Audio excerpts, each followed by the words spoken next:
छोड़, यही तो नारा है विपक्ष का या फिर कह लें कि इंडिया गठबंधन का। आप देखिए बिहार में यही नारे पर विपक्ष जीतने की कोशिश कर रहा है। कहें कि तेजस्वी यादव और राहुल गांधी इंडिया गठबंधन को जिताने की कोशिश कर रहे हैं सिर्फ इस नारे के बलबूते पर। ये बिहार में ऐसा यार ऐसा है क्या भैया, और ऐसा क्या कमाल करके ये दिखा रहा है कि विपक्ष की के लिए एक बड़ी हुजूम हमें देखने को मिल जाता है। आज इस पर चर्चा करेंगे। और एक और मुद्दा, प्रशांत किशोर। प्रशांत किशोर कैसे एसआईआर पर नहीं बोलकर भी हीरो बन रहे हैं, कैसे पलायन का मुद्दा उठा रहे हैं, कैसे छोटे मोटे मुद्दे, क्षेत्रीय मुद्दे उठा रहे हैं, उस पर थोड़ी चर्चा करते हैं कि बिहार की राजनीति किस तरीके से इन लोगों ने थोड़ी सी हिलाकर रख दी है। आइए इसी पर चर्चा करते हैं। नमस्कार सर, क्या बोलेंगे एसआईआर पर? देखिए, एसआईआर से लेकर पलायन का मुद्दा बिहार की राजनीति में किस तरह से गरमा रहा है, इसको आज समझने की बहुत ज्यादा जरूरत है, क्योंकि 20 साल का नीतीश कुमार का राज, 20 साल कम पीरियड नहीं होता। उस राज में एक छत्र राज जब बिहार की जनता ने किसी को दिया तो वो क्या काम कर पाए।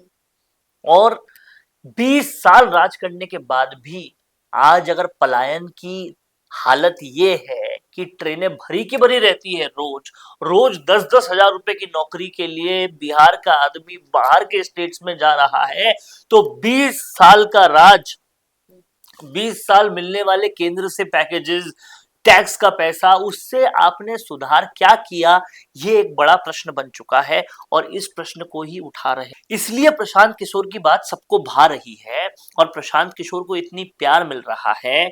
और इसके अलावा जो बिहार की गरीबी है वो प्रशांत किशोर का मेन मुद्दा है।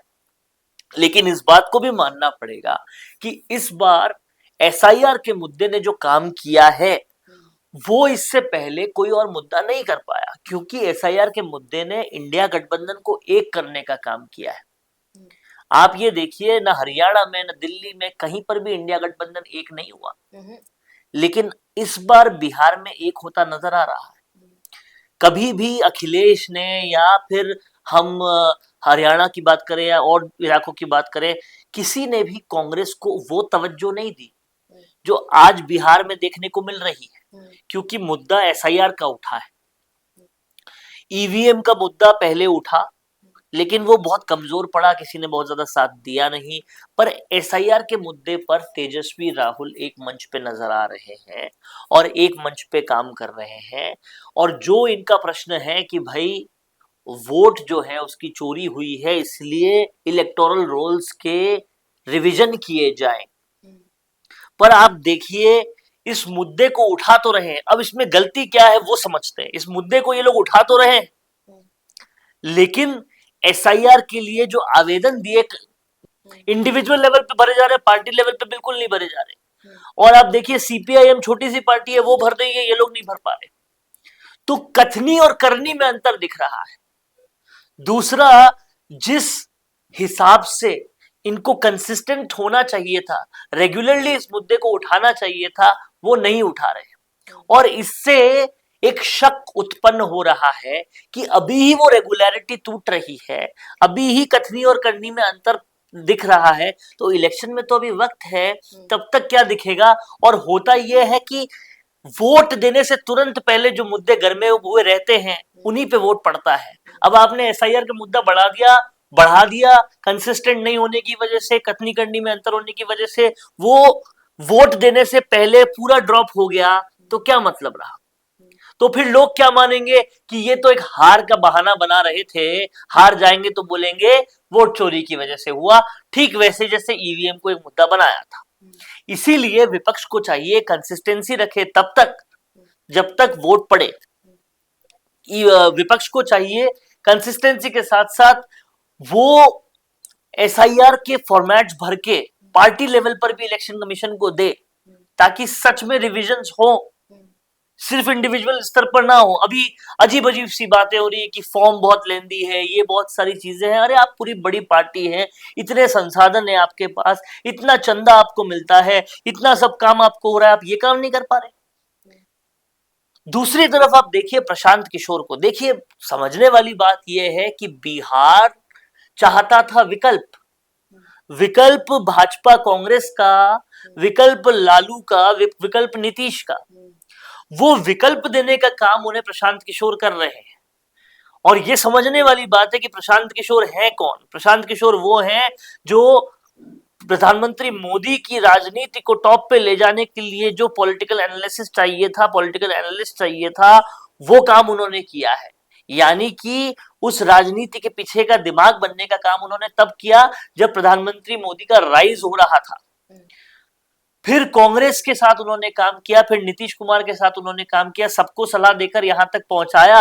और अब वो पॉलिटिकल दिमाग जब खुद के लिए काम करेगा तो कैसा करेगा, कितना करेगा, ये वाली बात है। और बिहार के जो रियल मुद्दे हैं, पलायन से लेकर पॉवर्टी तक, दोनों मुद्दों को पुरजोर तरीके से उठा भी रहे हैं, समर्थन भी मिल रहा है, जनता का प्रेम भी मिल रहा है। और ये प्रेम अगर ढंग से मिला और प्रशांत किशोर ने वो विकल्प दे दिया जो लोग चाहते थे, तो आप यकीन मानिए अल्टरनेटिव राजनीति की शुरुआत हो जाएगी। इससे पहले ये सोचा गया था, मैं अब जो बोलने वाला हूँ बहुत बड़ी बात बोलने वाला हूँ, इससे पहले ये सोचा गया था कि केजरीवाल एक अच्छा अल्टरनेटिव होंगे अगर कांग्रेस नहीं दे पा रही तो अल्टरनेटिव। लेकिन केजरीवाल जिस तरह से परास्त हुए, जिस तरह से भ्रष्टाचारों में उनकी पार्टी का नाम आया, वो विकल्प बनने में नाकाम हो गए।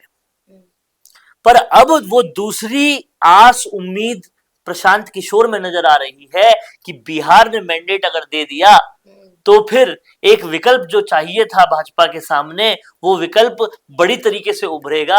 क्योंकि आज भी कांग्रेस परिवारवाद छोड़ने को तैयार नहीं है। इंडिया टुडे का सर्वे भले ही बोल रहा है कि सचिन पायलट को बहुत पसंद किया जा रहा है, लेकिन सचिन पायलट को ऊपर उठाने को वो तैयार नहीं है, चेंजेस करने को वो तैयार नहीं है। अगर वो चेंजेस प्रशांत किशोर ने दिखा दिए, कर दिए, विकल्प बन गए, तो फिर वो एक बड़ा विकल्प बन के देश के सामने आ सकते हैं। अगर बिहार ने उन्हें मैंडेट दे दिया तो बिहार चुनाव एक नई उम्मीद को बढ़ाने, जगाने के लिए भी बहुत जरूरी है। बिल्कुल। और अब ये देखना रहेगा, क्योंकि सर ने तो बोला है कि सबसे ज्यादा मजबूती का काम अगर विपक्ष के तौर पर कोई कर रहा है तो वो बिहार के अंदर प्रशांत किशोर कर रहे हैं। तो देखने वाली बात होगी कि जीत किसकी होती है, इस बार किसका झंडा गड़ने वाला है, वो फ्यूचर बताएगा, भविष्य बताएगा। पर आप ऐसे ही बने रहिएगा द फैक्ट इंडिया के साथ, क्योंकि याद रखिए ये फैक्ट्स पर काम करता है भैया। नमस्कार। तो दिखता नहीं है, वो चलता नहीं है, लेकिन प्रॉब्लम तो यही है कि अपने बिजनेस को दिखाएं कैसे, पूरे इंडिया तक उसको पहुंचाएं कैसे। अगर आप भी ऐसा ही कुछ सोचते हैं तो समझिए आपकी समस्या दूर हो गई। जी हाँ, अब फैक्ट इंडिया न्यूज से आपके विज्ञापन, आपके पॉडकास्ट, आपके रियल एस्टेट प्रोजेक्ट्स, आपके बिजनेस को पूरे राजस्थान में पहुंचाने का एक बेहतरीन मौका आपको मिल रहा है, जहां पर आप 480 लाख प्लस सब्सक्राइबर्स और 10 करोड़ से ज्यादा टोटल न्यूज वाले चैनल में पहुंचा सकते हैं अपनी बात हमारे यानी फैक्ट इंडिया के साथ। अधिक जानकारी के लिए व्हाट्सएप करें।